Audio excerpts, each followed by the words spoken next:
Boy, look at all the cameras back there. That's amazing.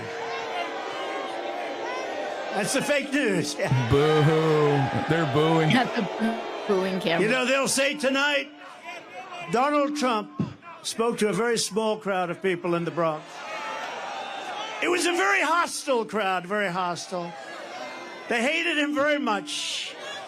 No, sometimes they're okay. You know, I agreed to do a debate with crooked Joe Biden on CNN with fake Tapper. And I think they'll be fair. Does anybody think they'll be fair? I might be. No. That's all right. When they said, here's your story, you can have a debate on CNN with fake Tapper as the primary host. And I said, I'll do it. Because you know what they thought is you'd say CNN and they'd say various people on the show, various anchors, and, you know, headed up by fake Tapper. And they thought I was going to reject it. I don't want to do it. Then Biden would say, I offered to debate, but he wouldn't do it. So they said, we want to have a debate. I'll take it. Well, we haven't even told you what the debate is all about. Then they said, today, they said, we'd like to set up tables so you sit down. I said, I don't want to sit down for a debate. Let's go. At some point, so we're not sitting down. We're going to be standing up for the debate. And here's what you know. It should be reminded to everyone that he almost killed Joe Biden. He had COVID and was like, yeah, that's right. Is that what he did? He had COVID. He had COVID. And didn't tell anybody? Yeah. Oh my God. Shake my hand, Biden. Come on, be a man. I'm coughing into it. All of them. So they understood. They understood before anyone how big this would be. And you got to see what's back there coming in. Thank you. Thank you. I remember when all these Republicans were getting COVID and not telling anybody about it, and not telling people how serious it was. When you Walter Reed, it was down bad with it. Old-fashioned American common sense is exactly what I intend to bring back to the White House, just like we had for 4 years. You know, we had 4 of the greatest years in the history of our country. We rebuilt the military, we cut taxes, the biggest tax cut in history, the biggest regulation cut in history. We defeated ISIS. We defeated ISIS, and we did it in about 1/100th the time. They said it would take 4 to 5 years. It took me 2 months, right? Because we have an incredible military, and we're not allowed to show. They had Afghanistan, the worst pullout, the most embarrassing day in the history of our country. Yeah, it's probably the reason, a piece of it, why Russia went into Ukraine. They said, these people are incompetent. We'll go in. So Russia going into Ukraine would have never happened. None of this stuff that you see would have happened. God. Israel would have never happened, the attack on October 7th. And you wouldn't have had inflation. Israel, as soon direct as I get consequence back of into the Abraham Oval Accords and many of Jared Kushner's and Donald Trump administration's actions, like moving the embassy to Jerusalem. 10,000. Yeah, he is just as responsible for October 7 as anyone else. The fact that he is saying Israel would have never happened, October 7 would have never happened, is ridiculous when it directly happened as a direct consequence of him moving the embassy to Jerusalem, recognizing the annexed territory of Golan Heights as Israeli territory, going against international law, and also conducting the Abraham Accords, completely sidestepping the Palestinians from the conversation. That is a major reason. Very happy. Absolutely. And Biden can't do it. He doesn't know he's alive. You know, see all the stairs here?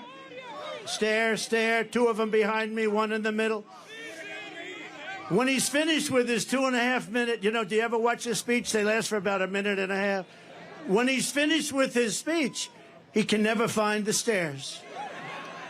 He can never find the stairs. And when he does, it's not a pretty The only reason why he picture talks either. about this is because he's Thank also goodness fallen the down Secret the Service stairs had come before, up so with he this. loves being like, No, this is Biden not falls what we down the need. stairs all the time. When you see President Xi of China, when you see Kim Jong-un of North Korea, when you see Putin, and you see all of these people, they're at the top of their game, whether you like it or not, and they can't believe that this has happened to the United States.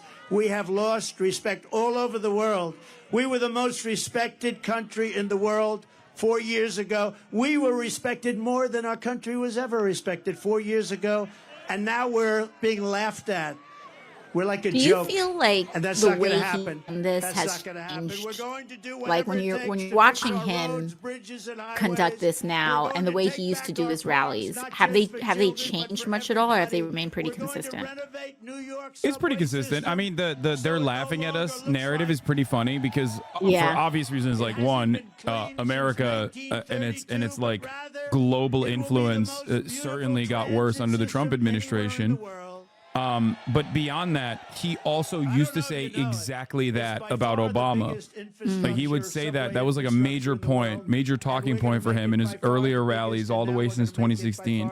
He has definitely, I think he's just gotten boring, and he also no longer has the outsider effect that made him, especially against someone like Hillary Clinton, made him seem like an interesting person that people could like bet refreshing. on. But when he was president for 4 years, and people still remember it, all the chaos and all the instability, it becomes a lot harder to maintain that outsider's posture.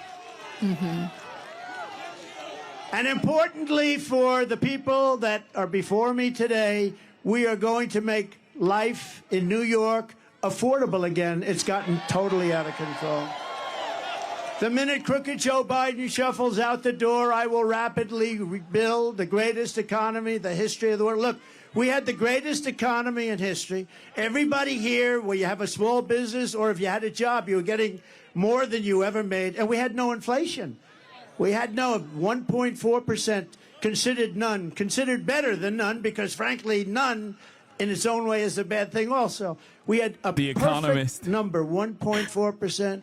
It doesn't matter whether you're black or brown or We white don't want a or whatever the recession, hell folks. color you are. It doesn't matter. We are all Americans, and we're going to pull together as Americans.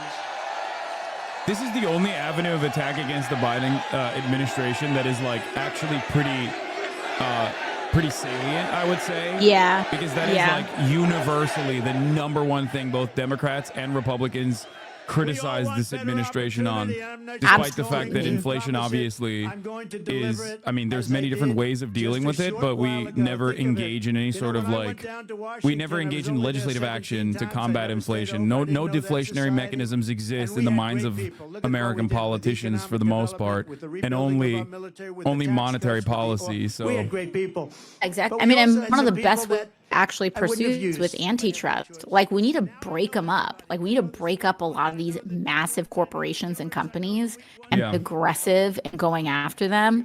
And you know, the one bright spot in this is Lena Khan at the FTC. Oh, yeah. She's like DOJ today announcing that they're going after Ticketmaster. She's but Lena Khan at the FTC has been Going after like, just Amazon. going after all of them, going after Amazon. They even went after certain consumer protections, like Rite Aid started rolling out the like facial recognition AI in their cameras, and this starts just sending tons of people to jail, and it's like notoriously unreliable, and also there's a lot of algorithmic racial bias in these. But yeah, so they started going after them, and Rite Aid got a judgment against them. The problem is that we need more Democrats when we actually have the gavels in these places to do antitrust policy. And there's just like so much corrupt influences from these large lobbies, especially in tech. I actually think there's like a huge amount of influence in tech, and a lot of Democrats that pay corporate money. I think that's one of the reasons why antitrust doesn't get as much legislative momentum. But we do have people, again, like Lena Khan, that are doing an awesome job. Losing everything they can lose. They're the ones that are affected most by what's happening. Not only the fact that you've lost the use of your schools, your parks, and your hospitals. Joe Biden's inflation. I love New Yorkers in the Bronx chanting "Build the Wall." I was just gonna say, Yeah. here, chanting "Build the wall" in the middle of the Bronx. It's insane. People saying like people having anti-immigrant sentiment in New York, one of the most diverse places on the planet, is ridiculous. Wall that we built 571 miles of wall. We had the safest border in history. We were going to put up within a period of 3 weeks. They're talking about building a wall to Connecticut. That's what they want. Designed by the Border Patrol, who are incredible people, ICE, who are incredible people, all together.